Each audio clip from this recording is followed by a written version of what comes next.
પ્રદેશ નેતાગીરી આની ગંભીર નોંધ લેવી જોઈએ અને ભેસાણ વિસાવદરના આમ જનતા ખેડૂતોના હિતમાં પક્ષ પણ બહુ ગંભીરતાથી આ મુદ્દો વહેલી તકે સોલ્વ કરે અને આની ગંભીરતાથી નોંધ લેવી જોઈએ હું વ્યક્તિગત રીતે માનું છું। એ તો પ્રદેશ નેતાગીરીએ આનું સંશોધન કરી આની તપાસ કરી કે આવા કાર્યક્રમોમાં સરકાર વિરુદ્ધ જ્યાં વિરોધમાં જ સરકારની વિરુદ્ધમાં જ ભાષણો થતા હોય ત્યાં ઉપસ્થિત રહીને સરકારની વિરુદ્ધમાં બોલવું કે શિસ્ત ભંગમાં આવે કે ન આવે તો પ્રદેશ નેતાગીરીએ નક્કી કરવું જોઈએ। જ્યારે જે તે વખતે ખેડૂતનો જે કાંઈ પ્રશ્ન હોય એમાં હર્ષદભાઈ પહેલેથી આગળ હતા, કોંગ્રેસમાં હતા ત્યારે પણ હતા, અત્યારે ભાજપ પાર્ટીમાં જોડાણા તોય ખેડૂતની પડખે જ ઊભા છે। એના જેવો વિસાવદરની અંદર કોઈ નેતા નથી, બરોબર છે। સ્થાનિક અમારો નેતા હોય તો હર્ષદ રીબડિયા, જ્યારે આ 28 તારીખે ગત 28 તારીખે જે 28 તારીખે ઇકો ઝોનની જે મિટિંગ હતી ત્યારે મોટી મોણપરી ગામે પણ પોતે પક્ષ છોડીને પણ એ આવેલા હતા, બરોબર છે। એને કહેવાય કે ખેડૂતનો નેતા હાચો। હા, પોતાની જાતને ખેડૂત નેતા કહે છે। અવારનવાર કાર્યક્રમની અંદર આ માથા ઉપર પટ્ટો બાંધીને બોલે છે પણ કે હું ખેડૂત નેતા છું।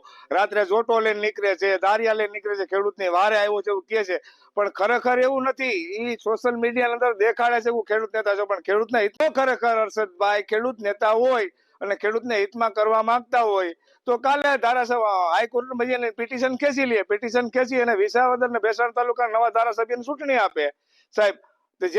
જેને બનાવો એને પબ્લિક બનાવી દે, જેને પાર્ટી મેન્ડેટ દે બનાવો એને બનાવી દે।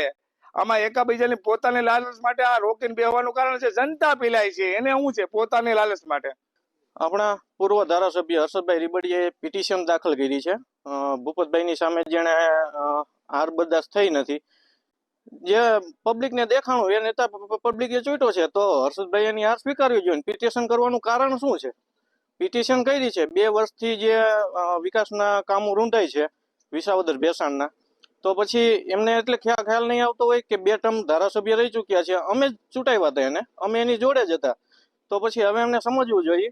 અને ભાજપના મવડી મંડળે મોટા નેતાઓએ પણ કોશિશ કરેલી છે કે પિટિશન પાછી ખેંચવામાં આવે, છતાં પણ હર્ષદભાઈ પિટિશન ખેંચી નથી પાછી, એટલે